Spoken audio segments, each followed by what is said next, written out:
Hey, what's up guys? It's Lucas and you're watching Fine Tuning. So I get a lot of comments asking me about this amp back here that's oak and wicker cane grill, and that is my Legend Rock and Roll 50 and a matching 2x12 cabinet. Legend was a company that was based out of Syracuse, New York, and they were kind of doing their thing between like around 1978 to maybe as late as like 1984 or 85, somewhere in that area. So not a real long run. Made in the USA. The company was based out of Syracuse, New York, but they were actually made in the custom factory in Kansas. So there's a neat little tidbit of info for you. What makes these amps unique, besides the way they sound, which we'll get to in a minute, is the design. They are a hybrid tube solid state design. So whereas the old Music Man amps, you had a solid state preamp and then a tube power amp, this is the opposite of that. So this is a tube preamp with a solid state power amp. So these amps were used by a lot of artists in that time period of like late 70s to early to mid 80s. But I think it's probably most famously was used to record ZZ Top's Eliminator album. So almost all, if not all, of Billy Gibbons' guitar tones on Eliminator were a Legend, I believe, a Rock and Roll 50 112 combo. I was first exposed to these amps by, you guessed it, my dad. The first amp I ever heard like in person, I can remember it like it was yesterday. I was probably 8 or 9 years old or something. I mean, I was 3rd or 4th grade. And I heard my dad playing guitar, which I had never heard before because I think he had kind of stopped for a little bit. But I heard him playing guitar and I came in the other room and he had one of these heads and cabinets out. It was a super lead. To me, that was like the sound of electric guitar, and it always is kind of stuck in my brain. Is like, that's the sound of electric guitar. That's the sound I'm questing after, right? Legend had basically kind of like 3 major models that you can check out. That would be the A series, like the A30 and the A60, which is a 2-channel amp with you know, clean, dirty spring reverb, that kind of thing. Kind of a little bit more in the Fendery camp. And then they had the Super Lead, which, or we'll start with we had the Rock and Roll, which would be this. And that's a little bit more in the Marshall-y side of things. Again, a 2-channel amp, but no reverb. And then the Super Lead, which is basically the Rock and Roll with the addition of a spring reverb circuit and also a bass boost circuit. They made the Super Lead in Rock and Roll in 50 and 100 watt heads and combos. This is a 50 watt head and a matching 212 cabinet. All of this stuff was incredibly well built, almost overbuilt to a point, which makes them very, very durable and also super heavy. They are deafeningly loud. Like, these amps were meant to be stage amps during that time period. This is before we had gotten to the point of like, oh, we're going to use really low wattage amps and crank them up and then run them through the PA system to get the volume. What I like about these amps, besides the fact that they're uber cool looking, is not only do they sound great, but they sound very unique, and I think that's something that's kind of a little bit lost nowadays.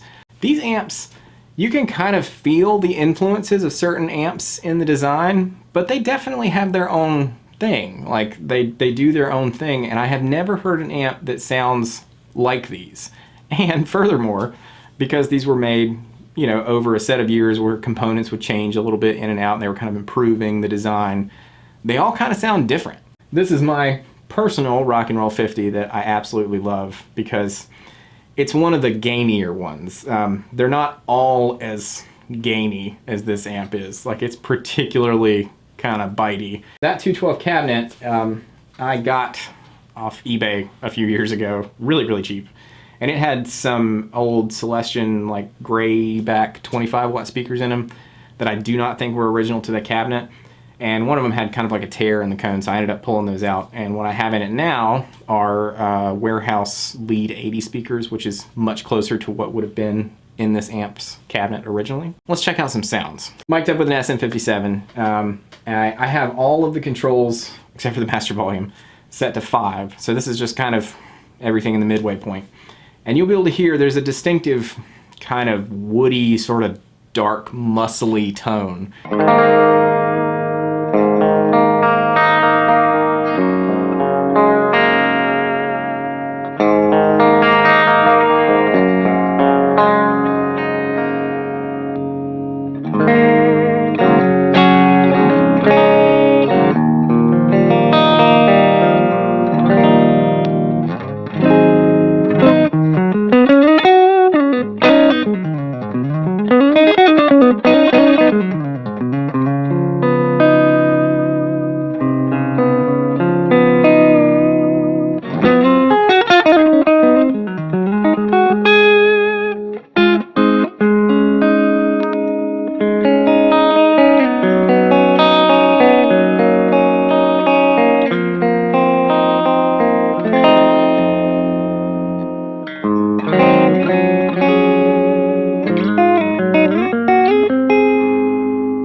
So I've done my best with the microphones and the mixing and everything to kind of like simulate what the amp sounds like in the room as best I can, but you just can't really appreciate what this amp sounds like and feels like to play in the room until you like try one in person, because it is just so incredibly satisfying to play through one of these amps. Like when you hit certain notes, you can just feel it like rattling the inside of your rib cage. It's just the most satisfying thing in the world. Like I can't even begin to describe it.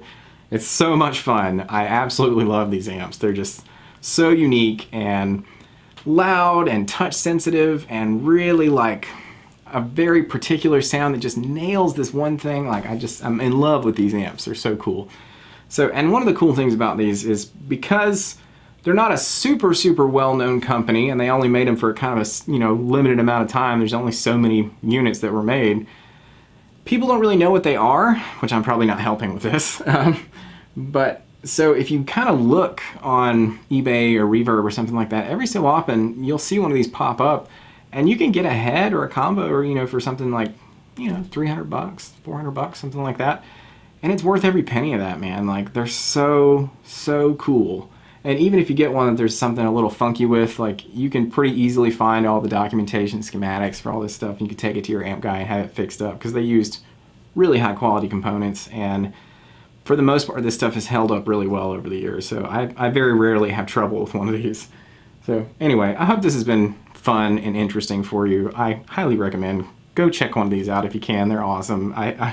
It's just like the crown jewel of my amp collection, just sitting over here in the corner. Even though I don't use it that much because of all the other stuff I'm doing, like it's just so satisfying with no pedals, no effects or anything. Just plug straight into this amp and turn it up, and it just sounds like rock, like awesome, bluesy, classic rock, and I just love it so much. So until next time, I'll catch you later.